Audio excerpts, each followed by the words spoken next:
አላህ Subhanahu Wa Ta'ala ለቀድሞ የወዳጆቹ ልጆች የመጨረሻውን እድል እስላምን ያለ መግረጭረጭ መቀበል እንደሚበጃቸው እንቢ ካሉ ግን አሳር መከራ እንደሚከተላቸው ያስጠነቀቀ ወደ እስላም ይጋብዛቸዋል ማለት ነው።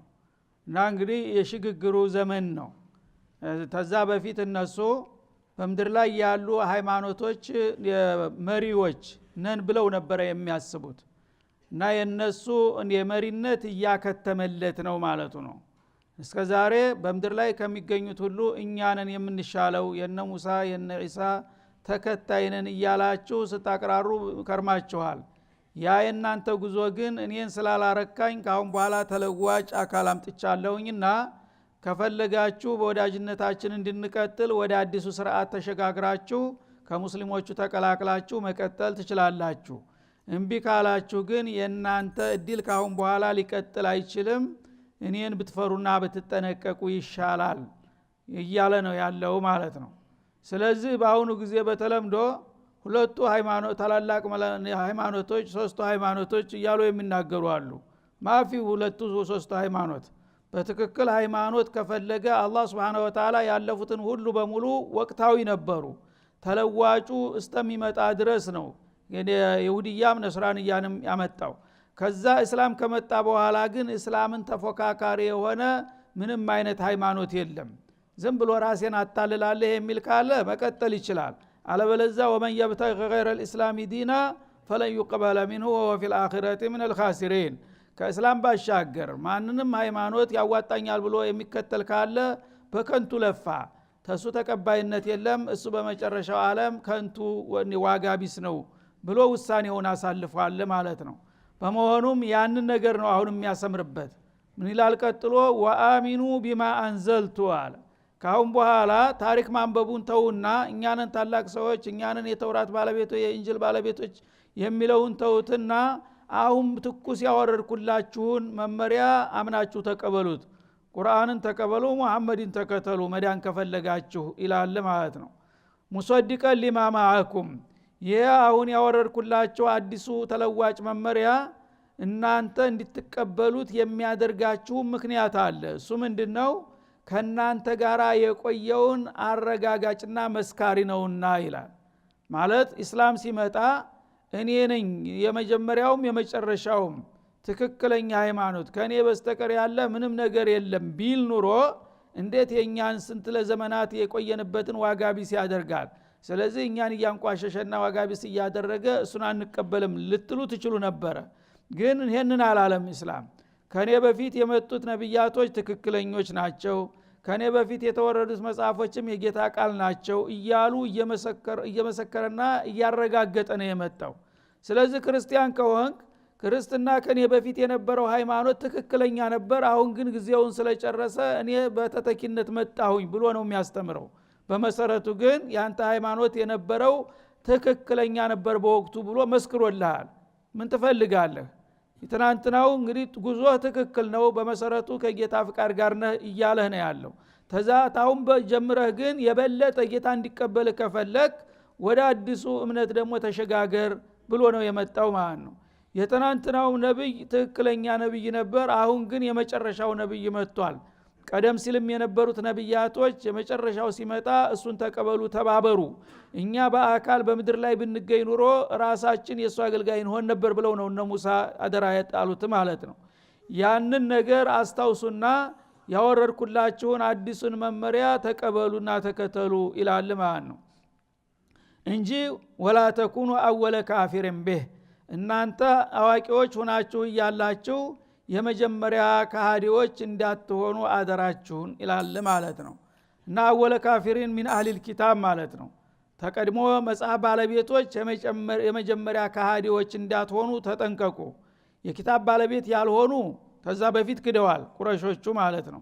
ምክንያቱም እነሱ ጣዖታውያን ናቸው፣ ታሪክም የላቸው፣ የሚያውቁት ነገር ስለሌለ በጭፍኑ ዝም ብለው በቀላሉ ካዱት። ከናንተ ግን የአይነት አካሃድ አይጠበቅም። ምክንያቱም ስለ ሃይማኖት ከመነሻ እስከ መድረሻው ታውቃላችሁ፣ ሚስጥሩን፣ ትንቢዩን፣ ድርጊቱን። ያ አዋቂ ሆናችሁት ያበቃ የአዋቂ አጥፊ መሆን የለባችሁም።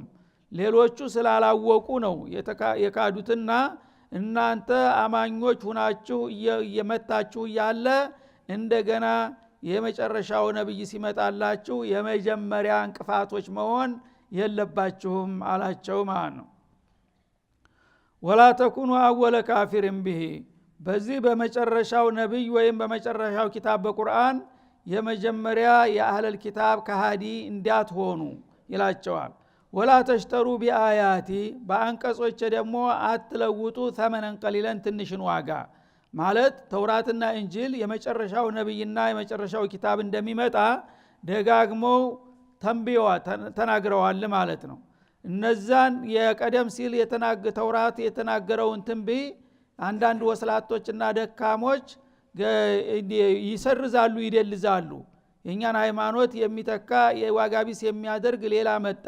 ስለዚህ ይሄንን ደግሞ ለማረጋገጥ የእናንተ ሃይማኖት ቀደም ብሎ ይሄን ነገር እንደሚመጣ ተንብዮ ነበር እያሉ ይከራከሩናልና ያን መከራከሪያ ነጥባቸውን ከመጽሐፋችን መንጥረን ማውጣት አለብን አሉ ማለት ነው። ሱብሃንአላህ የገዛ መጽሐፋቸውን ለምን እንግዲህ አንተ መሐመድ የአላህ መልእክተኛ አይደለም ብለ ለመከራከር አንተ መጽሐፍ ውስጥ መልእክተኛ ነው የሚል ካለ አትችልም አያራምድህም ማለት ነው። ስለዚህ መጀመሪያ ቤታችን እናጽዳ አሉና ለመቃወም እንዲመቻቸው የመጨረሻው ነብይ ይመጣል ጸባው ይሄን ይመስላል አቋሙ አካሄዱ ምናምን የሚሉ ብዙ አንቀጾች አሉ ተውራት ውስጥ። እነዛን ሁሉ እየሰረዙ እየደለዙ ማጥፋት ጀመሩ ማለት ነው። ያንን ለማድረግ ደግሞ ህብረተሰቡን አስተባበሩ እና ጸረ ሃይማኖት የመጣ የሆነ ኃይል መጥቶብናልና ያንን ኃይል ለመቋቋም እኛ ዘመቻ ከፍተናል፣ ለዘመቻው ስኬታማነት የሚያስፈልገውን ሁሉ ድጋፍ ስጡን እያሉ ህዝቡን ያስተባብራሉ። የገዛ ኪታባቸውን መሰረዝና መደለዝ እንደ ትልቅ ስራ ሆኖ ለዛ ደግሞ ጉቦ ይቀበሉበታል ማለት ነው። ህዝቡ ሃይማኖታችን ላይ አደጋ መጥቷል እያለ የሚያስፈልገውን ሁሉ ነገር ገንዘብ እየሰበሰበ ይሰጣቸዋል። ሱብሃንአላህ ለጥፋት እንደገና ጉቦ ያስከፍላሉ ማለት ነው። ወላ ተሽተሩ ቢአያቲ ተመነን ቀሊለን የኔን አያት የሚለው ተውራትን ነው። ራሱ ተውራት ውስጥ ያሉትን አንቀጾች ተውራት አንቀጾችን በማጥፋት እናንተ ትንሽ ዋጋ እየተቀበላችሁበት ነው።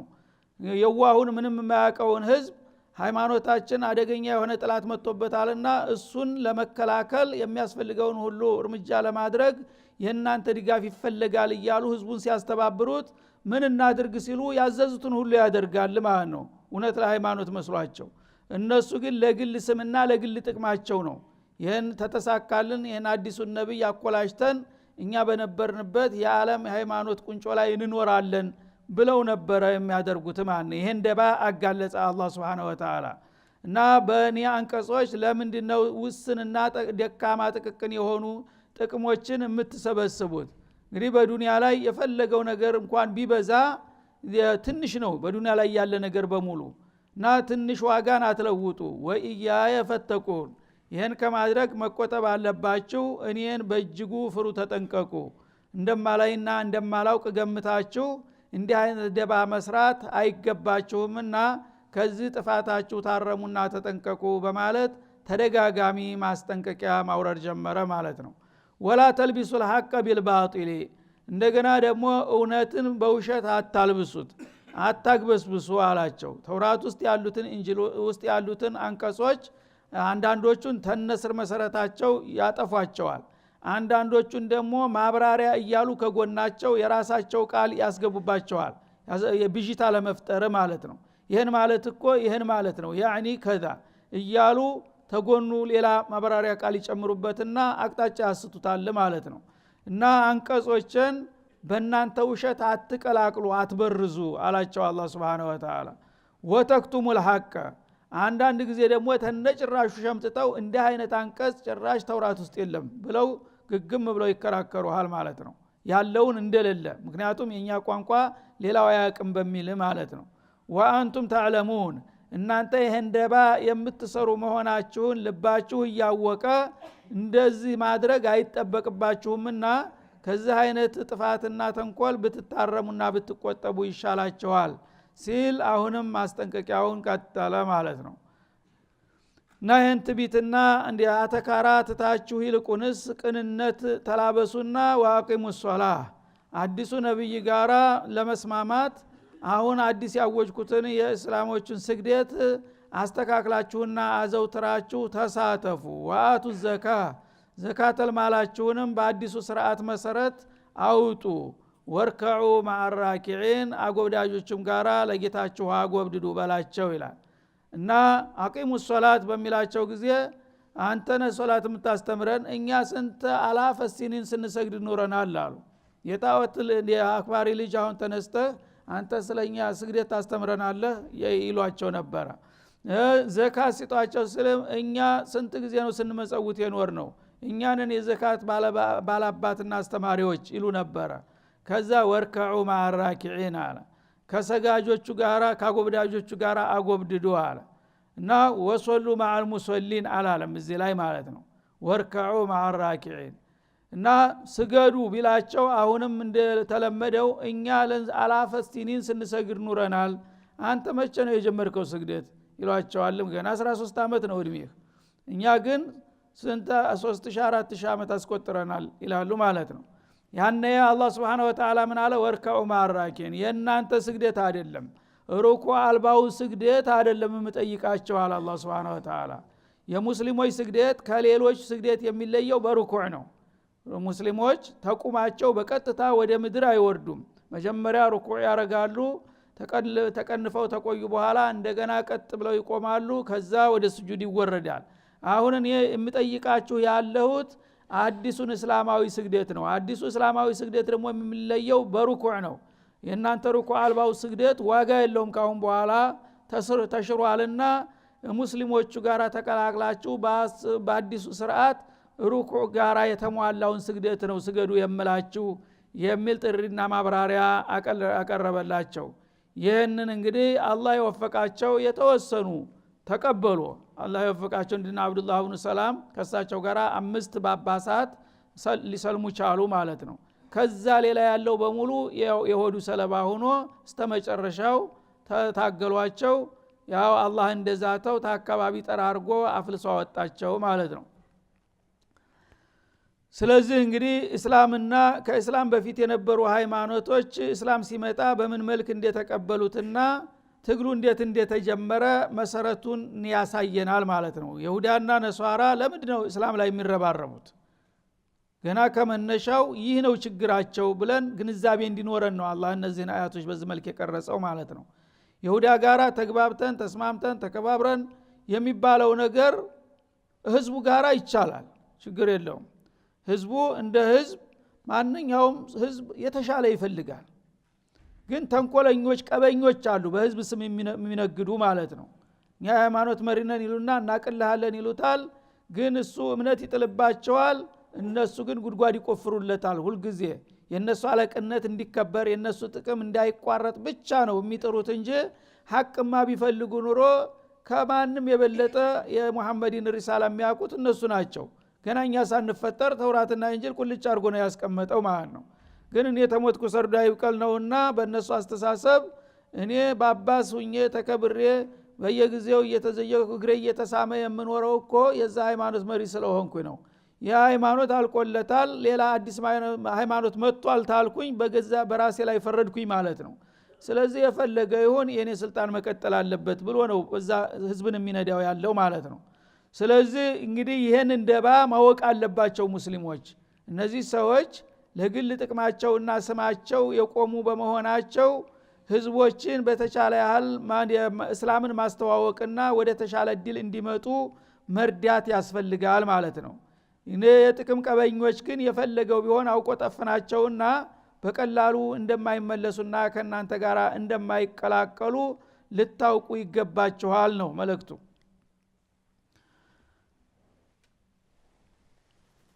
እና ከዚህ ቀጥሎ እንግዲህ በሂደት ያደረጓቸው እንደባዎችና ድብብቆች ሁሉ በሙሉ እያጋለጠ ይቀጥላል። ምን አለ አተእሙሩነ الناس بالبر እናንተ የቀደምት መጽሐፍ ባለቤት ነን የምትሉት አይሁዶች ወይም ነሷራዎችም ብትሆኑ ሰዎችን በመልካም በበጎ ሰናይ ተግባር ታዛላችሁን አለ።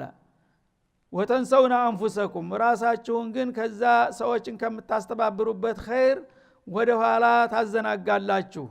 ለራሳችሁ ያወቃችሁ ሌሎቹን እንግዲህ ቆራጥ እርምጃ የሚወስዱትን ግለሰቦች ጥሩ ነው በርታ ቀጥልበት እያላችሁ እናንተን ግን እንደገና ወደ ኋላ ራሳችሁን ትረሳላችሁ ወአንቱም ተትኑን الكتاب ይሄን የምታደርጉት ደግሞ እናንተ የጌታን መጽሐፍ የምታነቡ ሆናችሁ ነው ተውራትና እንጅልን እያነበባችሁ ይህ አይነት ተንኮል የሚሰራ ሰው ምን እንደሚጠብቀው እያወቃችሁ እናንተ ግን የዚህ አይነት ደባ ትሰራላችሁ አፈላ ታቂሉን ለመሆኑ አእምሮ የላችሁምን አትረዱም ጥቅምና ጉዳታችሁን አትለዩምን በማለት ጠየቀ አላህ Subhanahu Wa Ta'ala ይሄ ያለበት ምክንያቱ ምንድነው እንግዲህ ቅድም እንደተባለው በመዲና ዙሪያ ብዙ የይሁዳ ህዝቦች አሉ እና ችግር እየፈጠሩ ያሉት መሪ ተብዬዎቹ ናቸው ሌላው ህዝብ ግን ይሄ እስላም በሚመጣ ጊዜ ለመቀበል አዝማሚያ አሳይቶ ነበር እንደ ህዝብ ማለት ነው ይሄን ነገር እንቀበለው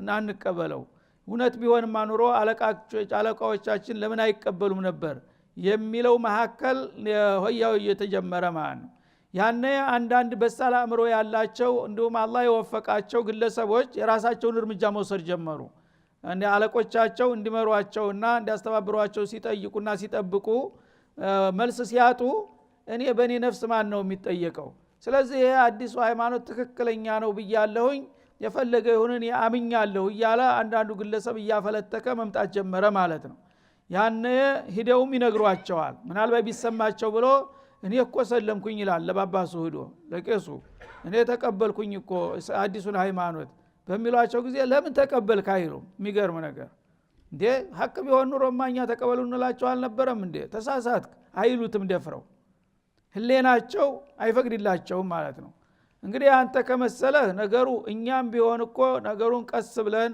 አጥንተን አረጋግጠን እንገባለን ብለን እንጂ እውነት ከሆነ ማንገባበት ምክንያት የለም ይሉሃል ስለዚህ አንተ ከመሰለህ ከቸኮልክ ምንም አይደለም በርታ ቀጥልበት ይሉታል ማለት ነው ይሄ ማለት ምን ማለት ነው እንግዲህ ተመለስ ብንለውም አይመለስም ይሄ ሰው የራሱን አቋም ወስዷል እና መጋጨት የለብንም በማለት ለስለስ ብለው ይቀርባሉ ማለት ነው እና እንግዲህ የይሁዶች ጉዳይ ምን ያህል አውቆጠፍ እንደሆኑ ነው አላህ Subhanahu Wa Ta'ala ደባቸውን እያጋለጠ ያለው ማለት ነው ግለሰቦች ተሽለው ተራ ያልተማሩት ሰዎች የራሳቸውን እርምጃ ሲወስዱና እምነትን ሲቀበሉ እንደዚህ አደረኩኝ ብለው ሲነግሯቸው ጥሩ አድርገሃል መልካም ይሏቸዋል ማለት ነው ይባርኩላቸዋል አዲሱን ሃይማኖት እንግዲህ አንተ በራስህ አምነህበት ይሆነኛል ብለህ እስከ ተቀበልክ ድረስ ምንም ችግር የለውም መቀጠል ትችላለህ በርታ እያሉ ድጋፍ ይሰጧቸው ነበር ማለት ነው ይሄ ማለታቸው በመሰረቱ ጥሩ ነው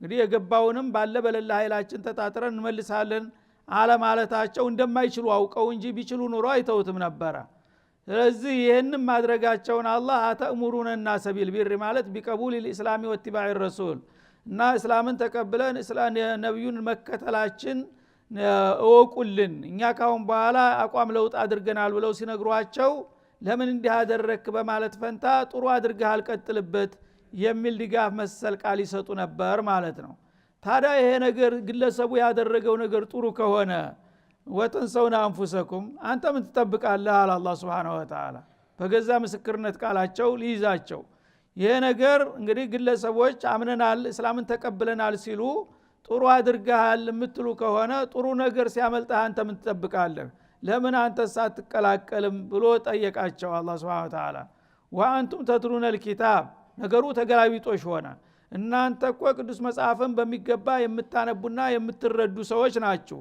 በዚህ እርምጃ ግንባር ቀደም መሆን የሚጠበቀው ከናንተ ነበረ ቢያንስ ደግሞ መከተል አቃታችሁ ተራ ህዝባችሁ እየቀደማችሁ ሲሄድ ቢያንስ እንኳን ከህዝቦቹ ጋር ለምን እናንተ ልትገቡ አትችሉም በማለት አላህ Subhanahu Wa Ta'ala ያለውን ደባቸውን ያጋልጣል ማለት ነው አፈላ ታቂሉን ይሄ አካሃዳችሁ ምን ያህል አደገኛና ለጥፋት የሚዳርጋችሁ መሆኑን አትረዱም አይገባችሁምን በጣም ድርብርብ የሆነ ጥፋትና ክፋት እየፈጸማችሁ እኮ ነው ያላችሁት መጀመሪያ ይሄ ነገር ባጢል ነው ብትሉ ኑሮ የገባው የሚለውንም ሰው እንዴት እንዲታረጋላችሁ ብላችሁ ቢሰማም ባይሰማም መከላከል ነበረባችሁ እውነት የምታምኑበት ከሆነ ይሄን አቋም ማለት ነው ግን ጥሩ አድርገሃል ተገባህ አምሯል በዛው ቀጥልበት ብላችሁ ማበረታታታችሁ እውነት መሆኑን ነው የሚያመለክተው ይሄ ነገር ደግሞ እውነትና ጠቃሚ ከሆነ በገዛ እንደበታችሁ እየመሰከራችሁ እንዴት እንደገና እናንተ ወደ ኋላ ትቀራላችሁ ያካዳችሁ በጣም የተፋለሰና አስቀያሚ መሆኑን አይገባችሁምና አትረዱምን ይላል ማለት ነው። ስለዚህ ዑለማው እሱ እንደዚህ ናቸው። በኩል ዘማን ወመካን መጥፎ መሪዎች አላህ Subhanahu Wa Ta'ala ሲያሳስታቸው የፈለገውን ያህል ቢጠነቀቁም ተናቁድ መሆኑ አይቀርም። አቋማቸው ይፋለሳል፣ ይጋጫሉ በርሳቸው ማለት ነው። በአንድ በኩል አንድ ኸይር ነገር ይነግራል ያስተምራል፣ በሌላ በኩል ግን ያንን የሚያፈርስ ነገር ሲሰራና ሲናገር ታገኘዋለህ። ዑለማው ረባንይን ከሆኑ ግን በምንም አይነት አይፋለስም ቃላቸው። ዛሬም ሐቅ ነው ነገም ሐቅ ነው። ለማን ብሎ ምን ይቀይራል? ግን ሰዎች እንወር ባየሆኑ ጊዜ ለግል ስም ለግል ጥቅም በሚያድሩበት ጊዜ የፈለገው ሊቅ ዓሊም ቢሆን ሁሉ ጊዜ የሚናገረውና የሚሰራው ነገር ወጥ ሊሆን አይችልም። እና አንተ አንድ ነገር በመታነሳ ጊዜ ማንነትህን ነው መጀመሪያ የሚገመግመው ማለት ነው። አንተ የምትወዳትን ነገር ፈትዋ ያደርግልሃል። ያ ጊዜ አንተ የሱ ደጋፊ ሊያደርግህ ማለት ነው። እኔ ደግሞ በተቃራኒው በሌላ በኩል መጥቼ ተጠየቁት እኔ ማንነቴን ስለሚያውቅ እኔ የምወዳትን ነው የሚነግርህ ማለት ነው። ይሄ ጊዜ ሁሉ ጊዜ በራሱ ጥቅም ዙሪያ ብቻ ነው የሚያጠነጥነው እንጂ ሐቅ ጉዳዩ አይደለም ለሱ። አለል ሐቅ ከሆነ ግን ተቀበል አትቀበል ምን አገባው? ጌታ ያለው ይሄ ነው። እንትናም ሸይጣኑም ይምጣ መላእክቱም ይምጣ ጂኒውም ይምጣ የፈለገው ቃሉ አይዛባም። አላህ ያለው ይሄ ነው ከዚህ ወዲያ ማቀው ነገር የለም ብሎ ቁጭ ነው የሚለው ማለት ነው። ግን ሁሉን ይዛለሁ የሚል ሰው ሙናፊቅ ነው። ሙናፊቅ ከሆነ ደግሞ ይሄ በኒፋቅ ደረጃ ያለ ሰው አመራር ቦታ ላይ ካለ ህዝብን በሙሉ ይደምራል፣ ለራሱ ብቻ ሳይሆን የሚጠፋው ማለት ነው። ምክንያቱም ሌሎቹ በንጹህ ልቦና መሪያችን ነው ብለው ታማኝነት ሰጥተውታል። ሁሉም መተው የሚጠይቁት ነገር የሚያማክሩት ነገር እሱ በሚፈልገው መልክ የሚሾፈረው ከሆነ ህዝቦችን ወደ ጀሃነም እየሸኘ ነው በየቀኑ ማለት ነው። እንደ አይነቶቹ ደባዎች እንድናውቅና እኛም በበኩላችን የዚህ ነገር ካጋጠመን በየዋህነት እንዲያንነዳ ከዚህ ታሪክ እንድንማር ነው አላህ የሚያደርገው ማለት ነው። እና ቃል መፋለስ በእስላም ተቀባይነት የለውም። ሐቅ ሁለት ሊሆን አይችልም። አንድ ጊዜ ሐቅ ነው ከተባለ ሐቅ ነው፣ ከዛ ውጭ የማያውቅ ሰው አላቅም ማለት አለበት እንጂ እያንዳንዱ ጥያቄ ማንነቱን እያጤንክ እሱን ለማስደሰት የምትሰጥ ከሆነ የይሁዶችን ሱና ነው የምትደግመው ማለት ነው። እዚህ ላይ እንግዲህ እውነትን እያወቃችሁ ለምን ትደባብቃላችሁና ታወናብዳላችሁ በሚልበት ጊዜ አንዳንድ ሰዎች አንድ ሰው ዕውቀትም ቢኖረው ያንን የሚያቀውን ነገር በስራ ላይ እስካላዋለ ድረስ መናገር የለበትም የሚል የሚመስላቸው ሰዎች አሉ ማለት ነው። ይህ አይደለም የተፈለገው። አንድ ሰው ኸይርን ነገር ካወቀ ሰራም አልሰራም ለሌሎቹ ማስተማር ግዴታው ነው። በተለይ የዕልም እጥረት ባለበት አካባቢ ማለት ነው። ግን አንድ ሰው የሚናገረውን ነገር የሚጻረር አቋም የሚይዝና በተገላቢጦሽ የሚሰራ ከሆነ የሱ ማስተማር ተቀባይነት አይኖረውም፣ ተእሲር አይኖርም ማለት ነው። ህዝቦች ተግባሩን ነው የሚያዩት። እንግዲህ ኸይር ነገር ሲያትት ቆይቶ ዘወር ሲል መጥፎ ነገር ሲሰራ ከተገኘ ይህ አወናባጅ ትናንትና እንዲህ ሲለን አልነበረም እንደ እያሉ ህዝቦች ተነዲኑ ይጠራጠሩበታል ማለት ነው። እና ይሄ እንግዲህ ተቀባይነት እንዲኖረው እርግጥ ነው ዓሊም የሆነ ሰው የሚናገረውን ነገር በተቻለ መጠን በስራ ላይ ማዋል አለበት፣ ቢያንስ መጻረር የለበትም ማለት ነው። ይህንን ሳያረቀርቶ በአጋጣሚ ግን አንድ ሰው ዓሊም ሆኖ ሰዎች የሚጠይቁትን ነገር በሚጠይቁት ጊዜ እኔ አልሰራበትምና አልናገርም ካለ ይሄ ደግሞ ሌላ ስህተት ነው ማለት ነው። ምክንያቱም ሌላ አማራጭ የለም፣ ኪታቡ የሚለው እንደዚህ ነው ብሎ ይናገር። አንተ ለምን እንደዛ አትሰራም ከተባለ የራሴ ድክመት ነው ማለት መቻል አለበት ማለት ነው። እና ሁለቱን ነገሮች ለይቶ ማየት አለብን። እኔ መስራት እስካልቻልኩ ድረስ መናገርም አልፈልግም ታልክ ሁለት ወንጀል ነው የምትፈጽመው ማለት ነው። አንደኛ አልሰራህም፣ ሁለተኛ ደግሞ ህዝቦች መመሪያ ይፈልጋሉ። አንተ የተሻለ ዓሊም የለም በአካባቢ፣ አንተ ፋሲቅም እንኳን ብትሆን ሐቁን መናገር አለብህ ማለት ነው። ግልጽ ሆነህ ወላሂ ኪታቡ የሚለው እንደዚህ ነው፣ ቁርአን የሚለው ሱነቱ ረሱል እንደዚህ ነው የሚለው እንደ መቼም እኔ ባለብኝ ችግር ታውቃላችሁ እንጂ ሐቁ ይሄ ነው ማለት መቻል አለበት። ይሄን ካለ ሰዎች መመሪያውን ይጠቀሙበታል ማለት ነው። ግን ኪታቡ ያለው ከኛ ነው አንቺ ያለብሽ መርሃባ ነው የሚለው መርሆ ከሆነ ትልቅ ችግር ነው የሚመጣው ማለት ነው። ብዙዎቹ እንደዚህ ነው፣ በራሳቸው ዙሪያ ነው የሚያጠነጥኑት ሁሉ ጊዜ። ይቺ ነገር ምን ጥቅም ታመጣለች የሚለው ነገር ከሆነ የሚከተለው ተያይዞ መጥፋት ነው የሚሆነው። ስለዚህ አንድ ሰው ሙሉ የሚሆነው ዓሊም ከሆነ የአላህ አማና ተሸክሟል። ያንን የአላህ አማና በታማኝነት ማስተማር አለበት። በቃል ብቻ ሳይሆን በተግባርም በሚችለው አቅም መተግበርና ራእያ ምሳሌ ሆኖ መታየት አለበት። ምናልባት በተግባር ለማድረግ የማይችለውም ከሆነ ደግሞ መናገሩን መተው የለበትም። ይናገር ያስተምር ማለት ነው እንጂ የማይሰራ ሰው አይናገር የሚባል ነገር ወይም ደግሞ ከማይሰራ ሰው ዒልም አትቀበሉ የሚባለው አካሄድ ስተት ነው ማለት ነው።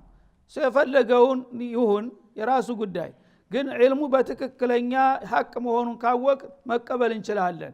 ሌላው ቀርቶ ነብዩ አለይሂ ሰላቱ ወሰለም ሰውየው ከሸይጣን የሰማውን ዒልም አጽድቀውለታል። አቡ ሁረይራ የሚያወሩት የሶሒህ ሙስሊም ሐዲስ አለ። አቡ ሁረይራ አንድ ቀን ነብዩ የዘካ የሰደቀተል ፊጥር ተምር ሰብስቦ አሉና አሰበሰቡ። በከተማ ያለው ተምር ተሰብስቦ እንደዚህ ጓራ ተከመረ ምርት እና አንድ ጓሮ ላይ ተከምሮ እስተምናካፋፈል ድረስ ጠብቃሉና አቡ ሁረይራን ጥበቃ መደቡት ማለት ነው። እዛ ቁጭ ብሎ እየጠበቀ እያለ ሌባ መጣ ስልቻውን ይዞ እና መጣና ጠጋ ብሎ ይዝቅ ጀመረ። እዛ ስልቻው እየጨምር ጀመር ማለት ነው። አቡ ሁረይራ ካካ ዘረፋና ዘሎ እጅ ተፍንጭ ያዘው ሌባውን። ያ ሌባ ምን አለ? ወላሂ በኔ የደረሰ አይደረስብህ፣ በጣም ተርቤ አንጀቴ ተቃጥሏል። እኔ ብቻ አይደለሁም ልጆች ህፃኖች አሁን መተኛ ጥቼ እየተንጫጩ ነው። ይችን እንዳወስጀ ትንሽ ባቀምሳቸው ብዬ ነው እባክህ በነፍስ ብሎ ይለምነዋል ማለት ነው። አቡ ሁረይራ ችግርን ያውቃል። ምን አሊ ሱፋ ነው፣ መጠለያ የሌለው ምስኪን ነው እና የኔ ቢጤ ምስኪን አለና ይሽ እኔ መቼም ልፈቅድልህ አልችልም፣ ይሄ አማና ነው። ባይሆን ያው አንተን እጅ ተፍንጂ ይዤ ሌባ ያዝኩኝ ብዬ አላጋልጥህም፣ ወደ ቤት መሄድ ትችላለህ፣ ተምሩን ግን አልፈቅድልህም አለው። ተስማማን አለ። በዚህ خلاص አለና ለቀቀው። ደግመህ እንደዚህ ነገር እንዳትመጣ ተጠንቀቅ አለው። አልመጣም ምሎ ተገዝቶ ሄደ። እሺ ቀጣውን በሚቀጥለው እንመለሳለን ኢንሻአላህ።